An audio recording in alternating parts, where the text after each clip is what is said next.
সরস্বতী পূজা মানে ডুমারি। ডুমারি পুরুলিয়ার বেস্ট সরস্বতী পূজা নামে পরিচিত। এখানে সরস্বতী পূজা একদম এক নম্বর হয়ে থাকে। আপনারা কিন্তু আসতে ভুলবেন না। আমি আছি আপনার সাথে সোনু পিঙ্কি ওয়ান। আমি আজকে এসে গেছি ডুমারিতে সরস্বতী পুজো দেখতে। আপনারা দেখতেই পাচ্ছ কত সুন্দর প্যান্ডেল।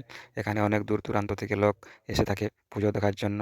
প্যান্ডেল দেখে প্যান্ডেল দেখো এবং আনন্দ নিন।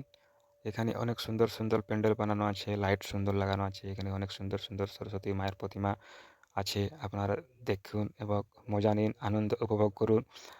এখানে ফুল রাত্রি মেলা উপভোগ করুন। অনেক সুন্দর প্যান্ডেল, অনেক প্রতিমা থাকে, অনেক প্যান্ডেল। এখানে একটা ছোট্ট ভিলেজ আছে, 3-4টা ভিলেজ মিলে এরা এই সরস্বতীর পূজার আয়োজন করে থাকেন। এখানে আসার থাকলে আপনি দিনবেলাতে আসবেন না, একটু সন্ধ্যার দিকে আসবেন, তাহলে আপনি প্যান্ডেলের মজা নিতে পারবেন। কারণ রাত ছাড়া তো প্যান্ডেলের মজা আপনি দেখতে পাবেন না। কারণ সব লাইটের ক্যাপাসিটি দিনবেলাতে এলে অতটা মজা আপনি পাবেন না, কিন্তু রাতবেলাতে ভিড়ও অনেক হয়ে থাকে। তাতে কোনো অসুবিধা নেই। এখানে অনেক সেফটিতে পুজো আয়োজন করা হয়। আপনি আরামে দেখতে পারেন, পুজোর উপভোগ নিতে পারেন। আর দেখতেই পাচ্ছ খুব সুন্দর প্যান্ডেল। এখানকার বিখ্যাত সরস্বতী পুজো মানে পুরুলিয়া জেলার সর্বশ্রেষ্ঠ আপনি মানতে পারেন। আর ডিজের মজাও নিতে পারেন। এক সাইড ডিজে আছে। এই প্যান্ডেলটা খুবই সুন্দর। এই প্যান্ডেলটাকে আসতে ভুলবেন না। এখানে সাগমা ডুমারি মানে 3-4টা গ্রাম মিলে এই সরস্বতী পুজো করে থাকেন। সরস্বতী পুজো দেখতে আসতে ভুলবেন না। বল্লভপুর থেকে যদি আসেন তাহলে আপনি সাগমা ডুমারি বললে আপনাকে পৌঁছে দেবেন এখানে।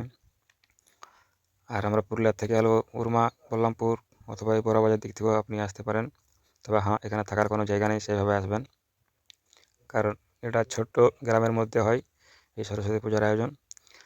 আর এখানে আপনি প্যান্ডেল ঘোরার পর একটু নাস্তা পানি করে আপনি ডিজের মজাটুকু নিতে পারেন।